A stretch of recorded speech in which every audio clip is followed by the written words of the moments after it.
In March 2024, federal agents stormed Diddy's homes in both Los Angeles and Miami. The headlines were all about what was taken: drugs, illegal guns, and more than 1,000 bottles of baby oil. But the real nightmare was not in plain sight. Hidden underneath his properties, investigators found something far more disturbing: secret tunnels, soundproof rooms, and underground chambers that were never listed on any building documents. These weren't just fancy extras. They were carefully built structures under the home of one of the most powerful people in music. Why did they exist? Who used them? And most importantly, what were they used for? This was no longer just about wild parties. This was about something designed to control access, hide people, and possibly hide crimes. What exactly was buried underneath Diddy's empire? You are about to learn. It all began with blaring sirens, armored vehicles, and black SUVs rolling into the calm streets of Star Island and Beverly Hills. On March 25, 2024, multiple law enforcement teams carried out synchronized raids on Diddy's estates in Miami and Los Angeles. Cameras captured everything above ground. News outlets speculated, influencers posted updates, and fans watched closely. But few knew what was truly going on underneath. While the public heard about drugs and illegal weapons, agents inside the homes noticed something strange. The floor plan didn't match the actual structure. Rooms seemed too large. Hallways led nowhere. Tiles looked misplaced. One agent said a room felt like an illusion. Another whispered, "We're missing something huge." And they were. In the basement of the Miami mansion, behind what looked like a wine cellar wall, agents uncovered a small, narrow tunnel. It stood 6 feet tall, 4 feet wide, and was completely soundproof. It was also painted black and hidden from any official record. It wasn't the only one. Another tunnel was found beneath the garage, this one locked with a fingerprint scanner. The print belonged to Diddy, confirmed by metadata from the security system.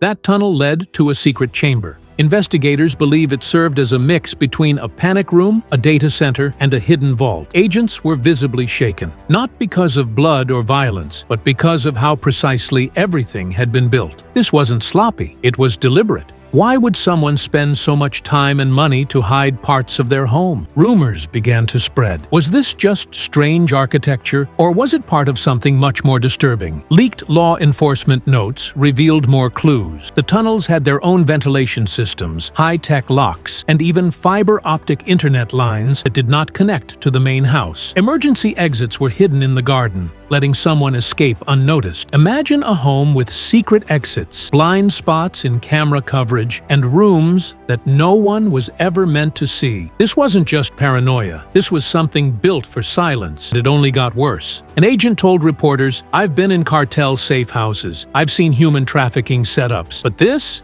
was more advanced. It was smarter." Once they got access to Diddy's surveillance drives, more questions came up. Some guests at his parties had no footage at the front door. How did they get in? Through the tunnels. And those tunnels? They weren't random. They were designed. Whoever built them spent millions making sure this hidden part of the estate stayed invisible. When agents mapped the layout underground, the truth became clear. This wasn't just a tunnel. It was a hidden network. Several chambers sat underground like secret islands, impossible to reach unless you knew exactly where they were. These weren't storage rooms. They weren't bunkers. They were fully built, wired, and soundproof, and no construction permits existed for any of it. One chamber was described as a vault room. It had temperature control, biometric locks, and a giant safe built into a wall. But what shocked agents were the items inside. Picture frames with no pictures, hooks with nothing hanging. And in the center, a leather chair facing a TV screen and keyboard. It looked like a private command center. Right next to it, another chamber stood.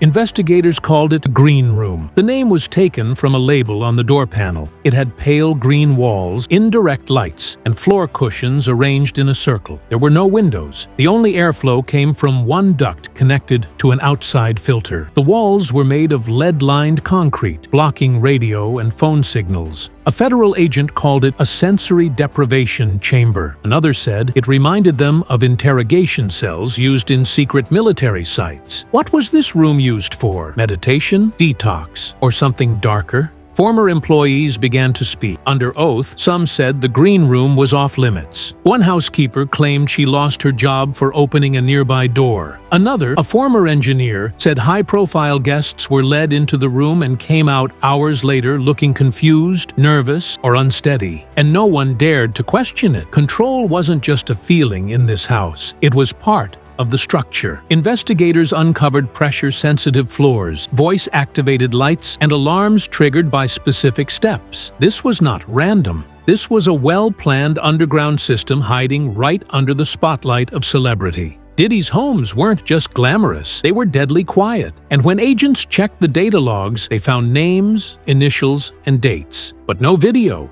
no sound, almost like it had been erased moments before the raid. His homes were always mysterious. Even before the tunnels were exposed, he surrounded himself with only the most trusted people, held parties where only the chosen few were invited. But behind the fancy events, whispers spread across the industry. Some guests never walked through the front. Some never even saw the gate. Security contractors have now come forward. They said VIP guests were told to park blocks away, hand over their phones, and take private rides to a side entrance. That path didn't lead to a grand hallway. It led underground. One security guard said he worked an event where guests were funneled down a smooth, dim hallway with mirrored walls. No cameras, no audio, only footsteps. The people who entered through this way were never seen upstairs, and when they left, they disappeared the same way they came. According to event planners, the true party never happened above ground. One organizer said she was told to prepare food for two groups, the upstairs group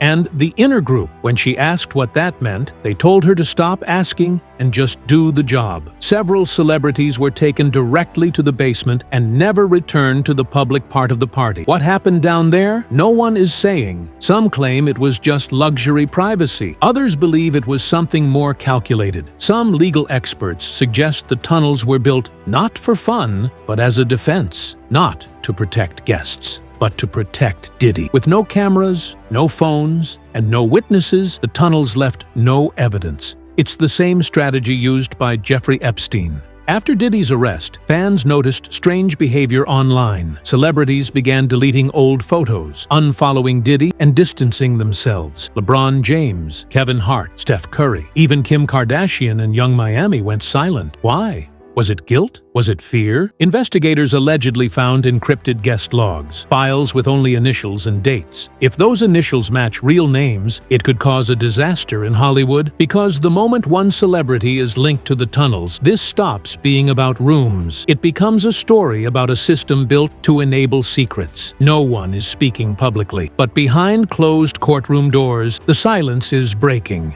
Investigators thought the worst was over when they finished mapping the tunnels. But the real horror wasn't in the walls, it was in the wires. Inside one vault, agents discovered a full surveillance setup, live video feeds, hidden hard drives, and dozens of numbered folders. No names, no notes, just silent recordings. When they unlocked the drives, what they found was terrifying. 12 terabytes of footage, hidden cameras placed everywhere, not just in public rooms, but in private bedrooms, bathrooms, and underground spaces. Most of the people filmed had no idea they were being watched. Internal memos later leaked confirmed that many recordings were private, with some clearly not consensual. One official said it was worse than any nightclub security system he had ever seen. The cameras picked up sound, faces, and even tracked guests from room to room. One folder was labeled "Hold," another "Emergency." That suggested the footage wasn't just stored, it was organized, maybe even used. Used for what? Blackmail? Control? Covering up crimes? A former insider gave a closed-door statement. He said the cameras never turned off. Even on quiet nights, everything was being recorded. Especially when young influencers or artists were invited alone, they were always taken underground. One room had a chair bolted to the ground, facing a mirror. 2 high-frequency speakers flanked it. The video files were labeled Session 3, Session 4, and Final. What happened in there? No one knows for sure. But ex-staff claimed to hear loud tones,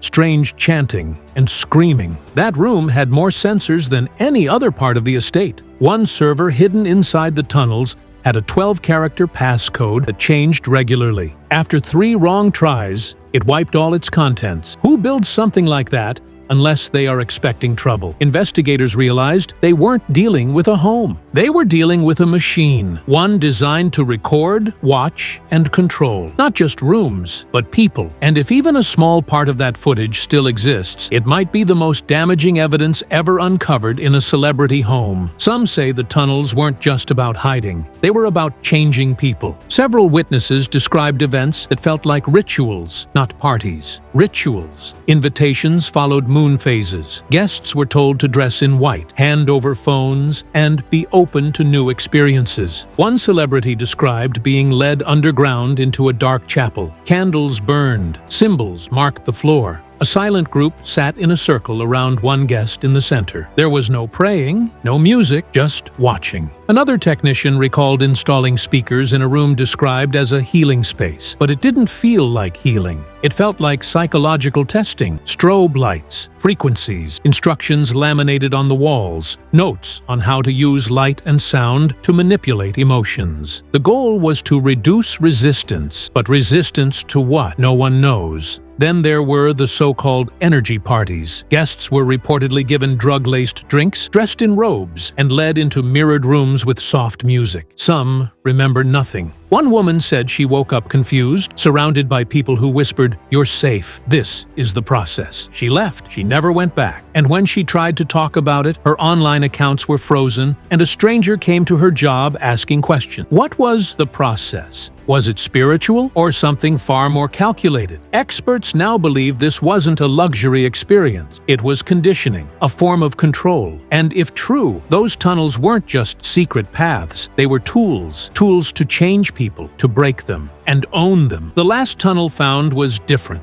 There were no lights, no cameras, no gold, just a dark passage buried under the Los Angeles garage. It stretched 90 feet and ended in a wall of fresh cement. Inside, agents found a dirty mattress, an empty tequila bottle, a smashed red light bulb, and camera mounts with no cameras. Nothing was recorded, no files, no proof. One agent said it felt like a room that was used once, then buried, a room not meant to be found. As court trials begin, prosecutors are quietly bringing in architects and tech experts from past projects. Many refuse to speak. Others claim their contracts prevent them from even admitting they worked on the houses. One builder finally agreed to talk. He said he was asked to build a silent chamber in 2015. It had to be sealed and able to clear out in under 90 seconds. He never asked what it was for. That says it all. These tunnels weren't just made to hide secrets. They were made to erase them. As more evidence comes out, the picture grows darker. This wasn't paranoia. This was a fortress built with money, fear, and silence. Employees were rotated often. Security teams changed frequently.